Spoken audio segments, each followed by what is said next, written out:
नमस्ते, आप सभी का स्वागत है मेरे चैनल में चिराग एस्ट्रोलॉजी। और हम बात कर रहे हैं अक्टूबर मंथ कैसा रहेगा मकर राशि और लग्न के लिए। यहाँ राशि और लग्न दोनों को बहुत इंपॉर्टेंस देना पड़ेगा, क्योंकि अक्टूबर में बहुत सारे मेजर चेंजेस हो रहे हैं, इफेक्टिव चेंजेस हो रहे हैं और बहुत ज़रूरी है उनको समझना। और वो समझने के लिए आपको अपना चार्ट पता होना चाहिए, बर्थ चार्ट। और अगर आपको नहीं पता है तो कुंडली कैसे देखें पार्ट 1 सिर्फ मेरा एक वीडियो है, वो देख लीजिएगा, आपको आसानी से समझ में आ जाएगा। लेकिन बहुत सारे लोग कहते हैं एस्ट्रोलॉजी सिखाएं आप बताइए, तो मैंने बहुत सारे वीडियोस पार्ट 1, 2, 3 बनाए हुए हैं और बहुत सारे अलग अलग टॉपिक्स पे, वो भी देखिए, आपको बहुत कुछ समझ में आएगा। और इसीलिए एस्ट्रोलॉजी से आपको बहुत कुछ सीखने समझने तो मिलेगा, लेकिन आपकी दिशा तय करने में, रास्ता तय करने में बहुत लाभ होगा कि ये समय में ये करना चाहिए, ये नहीं करना चाहिए। तो यहाँ अक्टूबर में क्या हो रहा है, गुरु वक्री हो रहे हैं 9 अक्टूबर को। और वक्री गुरु के साथ साथ जो सूर्य है वो 17 अक्टूबर को राहु के सामने चल रहे हैं। अभी शनि केतु के साथ चल रहे हैं, वहाँ से निकल जाएंगे तो थोड़ा शांति लगेगी। लेकिन जहाँ जा रहे हैं वो तुला राशि है, उनकी नीच राशि है, तो तुला में सूर्य जाएंगे, 1 महीना वहाँ रहेंगे। तो वो एक समझना ज़रूरी है कि क्या इफेक्ट होगा। और तीसरी चीज़, मंगल जो है वो 20 अक्टूबर तक मिथुन में है, 20 तारीख को वो ट्रांजिट कर रहे हैं कर्क में लंबे समय के लिए। तो मंगल अपनी नीच राशि कर्क में जा रहे हैं, तो ये भी एक इम्पैक्ट है। और बाकी शनि वक्र स्थिति में है आपके लिए, आपका लग्नेश है, कुंडली का मालिक है, और वो बैठा हुआ है सेकंड हाउस में। राहु आपके थर्ड हाउस में वहीं पर बैठा है, केतु आपके भाग्य में है, गुरु जहाँ बैठे हैं वहीं पर है लेकिन वक्री हो रहे हैं। शुक्र और बुध जो है वो ट्रांजिट करते हुए तुला से शुक्र आगे बढ़ के वृश्चिक में है, बुध भी आगे बढ़ के वृश्चिक में उनके साथ रहेंगे। तो ये मंथ एंड का सिचुएशन है, पूरे महीने का इफेक्ट क्या रहेगा ये ट्रांजिट के बाद हम पूरा समझ लेते हैं।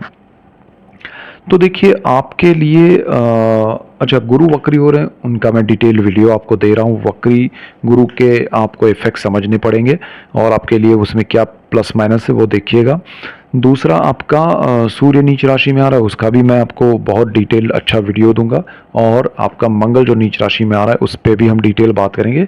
और अभी हम बात करें अक्टूबर मंथ की कॉम्बिनेशन वाइज। सो ऐसे ही डिटेल वीडियोस मैं आपके लिए लेके आ रहा हूँ, इसीलिए आपको मेरा चैनल चिराग एस्ट्रोलॉजी लाइक शेयर सब्सक्राइब करना, जिससे आप सबको लाभ हो। और आप सबको लाभ होगा तो मुझे खुशी होगी। यहाँ पर मकर वालों के लिए सेकंड हाउस का शनि जो है वो ठीक है अपनी जगह पर, लेकिन वो वक्र और नीच दृष्टि कर रहा है फोर्थ हाउस पे। अभी भी आपको जमीन मकान वाहन माता से मैंने पहले भी कहा था, उन चीज़ों में ध्यान रखना है, उन चीज़ों में आपको बड़े निर्णय नहीं लेने हैं। माता के लिए तबीयत का अगर कोई प्रॉब्लम है हेल्थ वाइज तो ओपिनियन लेके आगे बढ़िएगा, अभी भी वो सिचुएशन है। अच्छा, शनि की और जो जगह पर वक्र दृष्टियां हैं तो अष्टम भाव पे हैं, वहाँ सूर्य का घर है। और वो सूर्य अभी राहु के साथ कॉम्बिनेशन में चल रहे हैं प्रतियुति में। तो 17 अक्टूबर तक केतु के साथ रहेंगे भाग्य में। तो सूर्य सही स्थिति में नहीं है, शनि की यहाँ दृष्टि पड़ रही है वक्र। तो पैतृक संपत्ति और पितरों से जो प्रॉब्लम्स हैं, हर्डल्स है, वो चलते रहेंगे। आपको गुप्त धन, गुप्त विद्याएं, गुप्त रोग, तो गुप्त विद्याएं तो कुछ मिलने वाली है नहीं, उसमें आप बिना वजह के भाग रहे हैं। और गुप्त रोग है वो आपको जानकारी प्राप्त हो सकती है कि आपको ये बीमारी है, तो उसका सॉल्यूशन आने में थोड़ा टाइम लगेगा, जब तक सूर्य यहाँ से अच्छे ट्रांजिट में नहीं चले जाएंगे। 1-1 महीने का उनका ट्रांजिट होता है। और दूसरी चीज़ ये होगी कि गुप्त धन के पीछे आप भागिए मत, आपको कोई लाभ नहीं होगा। जो पैतृक संपत्ति है उसमें आपका जो लीगल चीज़ें चल रही है उसमें क्लैरिटी होके एक अंडरस्टैंडिंग दोनों पार्टियों की हो और सोल्यूशन आ जाए तो उसमें निकल जाइएगा, आपको लाभ होगा। अदरवाइज उलझे रहेंगे लॉन्ग टर्म के लिए। ये अक्टूबर की हम बात करें, ऐसा सिचुएशन अक्टूबर में क्रिएट होगा जहां आपको बुलाया जाए कि भाई आइए बैठिए हम डिस्कस कर लेते हैं और निकल जाते हैं इसमें से, तो वो कर लीजिएगा। दूसरा, यहाँ पर गुरु जो है वो वक्री स्थिति में आ रहा है, पंचम भाव में कारक भाव में बैठे हैं। तो गुरु यहाँ आपके लिए सही नहीं है कारक भाव में और वक्री स्थिति में आ रहे हैं। तो संतानों के लिए, संतान प्राप्ति के लिए थोड़ी उलझने और बढ़ सकती हैं। संतानों का ध्यान रखिएगा, उनके जॉब में, उनके बिजनेस में, उनकी पढ़ाई में ध्यान रखिएगा। जो लोग ऑलरेडी स्टूडेंट्स हैं उनको बड़ा ध्यान रखना है अपनी पढ़ाई में। यहाँ आप जितना मेहनत कर रहे हो उतना रिजल्ट नहीं मिल रहा है, उतना सपोर्ट नहीं मिल रहा है। और वक्री गुरु के बाद और भी चीज़ें उलझेंगी, आपको मज़ा नहीं आएगा। आपको होगा कि ब्रेक ले लेते हैं, ड्रॉप ले लेते हैं या छोड़ देते हैं, कुछ और करते हैं। कुछ मत कीजिए, ये टाइम का इफेक्ट है। आपका देखिए, एक रास्ते से हम चल रहे हैं, हमने डिसाइड किया है कि हमें यहाँ पहुँचना है, तो उसमें हो सकता है कोई रास्ता कुछ काम चल रहा है तो बंद हो, डाइवर्जन दिया हो, कोई रास्ता हमने सोचा हो कि बहुत स्मूथ है लेकिन वहाँ बारिश की वजह से खड्डे हो गए हो या कोई रीज़न से वहाँ प्रॉब्लम्स, हर्डल्स क्रिएट हुए हो, तो हम तो वहाँ जाएंगे ही। तो उसी तरह स्टूडेंट्स को मैं राय दूंगा कि आपको ये साल में थोड़े कम परसेंटेज आए लेकिन वो क्रॉस कर लेना है, वो ब्रेक वाला यू टर्न नहीं मारना है। अदरवाइज ये गुरु आपको बेनिफिट दे के जाएगा, चिंता मत कीजिए जब यहाँ से निकलेगा, पर उसको छोड़ना नहीं है। ये बहुत बहुत बड़ी रेमेडी आपके लिए है। ठीक है। दूसरा, आपको गुरु की वक्र दृष्टियाँ जहाँ जहाँ हो रही है उसकी अगर मैं बात करूँ, तो गुरु आपके भाग्य भुवन पे वक्र दृष्टि कर रहा है, आपका 11th हाउस पे का दृष्टि की है उसने। उसका डिटेल वीडियो ऑलरेडी जब गुरु ने ट्रांजिट किया था तब मैंने दिया है, अभी वक्री का भी मैं दे रहा हूँ। तो यहाँ पर आपके लिए ये दो स्थान तो बहुत लाभदायी है। भाग्य में सपोर्ट होगा, राहु की दृष्टि है, केतु की दृष्टि है, स्थान में बैठा हुआ है लेकिन वो आपको लाभ देगा। बुध स्थान का मालिक है, लक्ष्मी भवन में जा रहा है, भाग्य और सपोर्ट करेगा। शुक्र भी आपका कर्मस्थान का मालिक है, यहाँ पर जा रहा है, अच्छा है। लेकिन आपको लक्ष्मी भाव में गुरु की दृष्टि से आपको लाभ होगा। स्टूडेंट्स को एक लाभ ये हो सकता है कि उनको स्कॉलरशिप मिल सकती है। आप जॉब या बिजनेस कर रहे हैं तो उसमें बढ़ोतरी होगी, इंक्रीमेंट होगा। बुध आपके जॉब का मालिक है, वो भी अच्छी स्थिति में, जॉब से आपको कोई प्रॉब्लम नहीं है। ध्यान क्या रखना है, गुरु की वक्र और नीच दृष्टि होने जा रही है, यानी कि नीच दृष्टि आपके लग्न भुवन पे, आपकी राशि पे चल रही है और अब वो वक्र स्थिति में आ रही है। तो जो शनि यहाँ वक्र और नीच दृष्टि करके परेशान कर रहा है 4th हाउस को, वही गुरु करेगा। लेकिन शनि ज़्यादा नेगेटिव होता है, गुरु उतना नेगेटिव नहीं होगा। तो आपके माइंड पे, आपके थॉट्स पे ये इफेक्ट होंगे। तो आपको बड़े निर्णय नहीं लेने, बड़ा दिमाग को उलझाना नहीं है, सिंपल। गुरु यहाँ फरवरी की 4 तारीख तक वक्री स्थिति में रहेंगे और मई 2025 तक यहाँ रहने वाले हैं, तो उनकी नीची दृष्टि तो बनी रहेगी। तो आपको कोई इमरजेंसी ना हो, बहुत अर्जेंसी ना हो, तो बड़े निर्णय नहीं लेने हैं। और गुरु नेगेटिव सिर्फ थॉट लेवल पे है, प्रैक्टिकली वो पॉजिटिव है, आपके भाग्य को सपोर्ट कर रहा है, आपके लक्ष्मी भाव को। तो आप क्या करेंगे कि भाग्य से मिल रहा है, अपने आप चीज़ें हो रही है, उसमें आप अपनी कुछ बुद्धिमानी करके नेगेटिव रिजल्ट को परिणाम में बदल देंगे। यानी कि आप सोचेंगे, आप कुछ एक्शन लेंगे, वो आपके लिए अच्छा नहीं है। तो आपको कुछ नहीं करना ही बेनिफिट है, और यहाँ आपके थॉट प्रोसेस में ही गुरु इफेक्ट करेगा। तो वही चीज़ एक ध्यान रखिएगा। दूसरा, आपका मंगल जो है वो 6th हाउस में है, तब तक अच्छा है। 7th हाउस में जा रहा है 20 तारीख को अक्टूबर की, तो 20 तारीख तक कोई नेगेटिविटी नहीं है। लेकिन जैसे ही 20 तारीख को यहाँ जाएगा, 7th हाउस आपका इफेक्ट करेगा।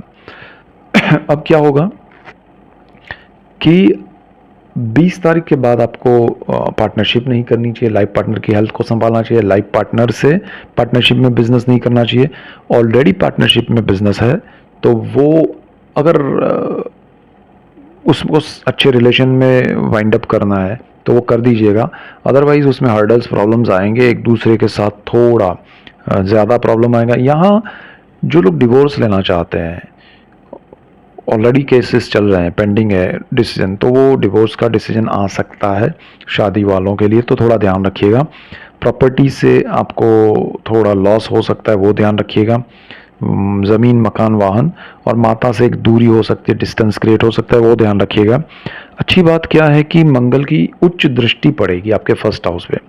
शनि आपका पॉजिटिव है स्थान के हिसाब से, मंगल की उच्च दृष्टि मिलेगी, गुरु की जो नीच दृष्टि यहाँ है उसको वो काटेगी। तो यहाँ आपके जो स्ट्रेस है वो कम हो जाएगा। तो मंगल यहाँ तब तक आपके लिए अच्छी भी स्थिति में है कि आपको मेंटली पॉजिटिविटी जो गुरु नहीं दे रहा है वो मंगल देगा, तो बैलेंस हो पाएगा। इवन शनि आपको थोड़ा सपोर्ट करा है, लेकिन फिर भी आपको निर्णय लेने में ध्यान रखना है। आपकी बुद्धि, देखिए कोई कब क्या इफेक्ट दे जाएगा आपको पता नहीं चलेगा और आपके निर्णय रॉन्ग भी हो जाएंगे। तो मंगल ने आपको सही करने के लिए कहा लेकिन गुरु ने कुछ और डाइवर्जन दे दिया, तो आप सब बेटर है, सब कुछ अपने आप हो रहा है, अच्छा हो रहा है, तो उसको एंजॉय कीजिएगा। सूर्य जो है वो तुला में आ जाएंगे 17 तारीख को, भाग्य से चले जाएंगे राहु केतु को छोड़ के, तो तुला में नीच राशि में जाएंगे। कर्मस्थान को लेकर निर्णय नहीं लेना है, कर्मस्थान में आ रहा है, पिता के साथ आपके रिलेशन ब्रेक हो सकते हैं, दूरी हो सकती है, डिस्टर्बेंस हो सकता है, डिस्टेंस हो सकता है, और उनकी हेल्थ के लिए भी आपको ध्यान देना पड़ेगा। तो थोड़ा वो ज़रा सोचिएगा, राय लीजिएगा, ओपिनियन लीजिएगा कुछ भी उनके लिए कुछ करने से। और माता के स्थान में भी मंगल उस स्थान का मालिक होकर नीच राशि में आ रहा है। सो ये स्थिति आपको संभालनी है। हालांकि सूर्य यहाँ पर अच्छा है, अरे सॉरी, शुक्र यहाँ पर अच्छा है जो कि उस स्थान का मालिक है, तो वो चीज़ थोड़ी अच्छी है। अब देखिए, मंगल नीच राशि में जा रहा है, फोर्थ हाउस का मालिक होकर, सूर्य यहाँ उच्च दृष्टि कर रहा है। तो आपके इंट्यूशंस आपको फॉलो करने चाहिए, वो आपको सही दिशा देंगे। बड़े निर्णय लेने में इंट्यूशंस को फॉलो कीजिएगा जब तक सूर्य यहाँ पे। सूर्य निकल जाएगा फिर मंगल का ये स्थान और ज़्यादा नेगेटिव हो जाएगा, क्योंकि सूर्य की पॉजिटिविटी भी चली जाएगी। तो थोड़ा ध्यान दीजिएगा। जो लोग बिजनेस जॉब कर रहे हैं उनको कर्मस्थान को लेके बड़े निर्णय नहीं लेने हैं। हाउस वाइफ है उनके लिए थोड़ा स्ट्रेसफुल टाइम है, बड़े निर्णय या बड़े स्ट्रेस मत लीजिए। जो फार्मर्स हैं उनके लिए मिला जुला समय है, और जो लोग मीडिया में हैं उनके लिए अच्छा समय है। लेकिन जो लोग अपने ब्रदर सिस्टर के साथ जुड़ के कुछ जॉइंट वेंचर में करना चाहते हैं उनके लिए अच्छा समय नहीं है, या नहीं करना चाहिए। पार्टनरशिप में तो कुछ भी नहीं करना चाहिए आफ्टर मार्स ट्रांजिट। और वैसे भी आपका राहु यहाँ पर बैठा है, बड़े वेंचर्स में ध्यान रख के सोच समझ के कीजिएगा। सो ओवरऑल सिचुएशन अच्छी है कि गुरु आपको कुछ दृष्टियां भाग्य और लक्ष्मी का सपोर्ट कर रहा है। केतु आपको धर्म से जोड़ रहा है, केतु आपके लिए नेगेटिव नहीं है, वो सबसे बड़ा पॉजिटिव पॉइंट है। सो ओवरऑल आपकी सिचुएशन यहाँ पर शुक्र बुध भी सपोर्ट कर रहे हैं। आपको कोई बड़ा टेंशन नहीं है जब तक आप खुद उसको जन्म नहीं देंगे, उस टेंशन को आप क्रिएट नहीं करेंगे। ये आपकी कुंडली का सारांश है अक्टूबर मंथ की। सो ऐसे ही डिटेल्ड वीडियोस मैं आपके लिए लेके आऊँगा, इसीलिए आपको मेरा चैनल चिराग एस्ट्रोलॉजी लाइक करना है, शेयर करना है, सब्सक्राइब करना है, जिससे आपको लाभ हो, और आपको लाभ होगा तो मुझे खुशी होगी। So that's it for today, keep watching Chirag astrology. Thank you for watching, God bless you and good bye, thank you.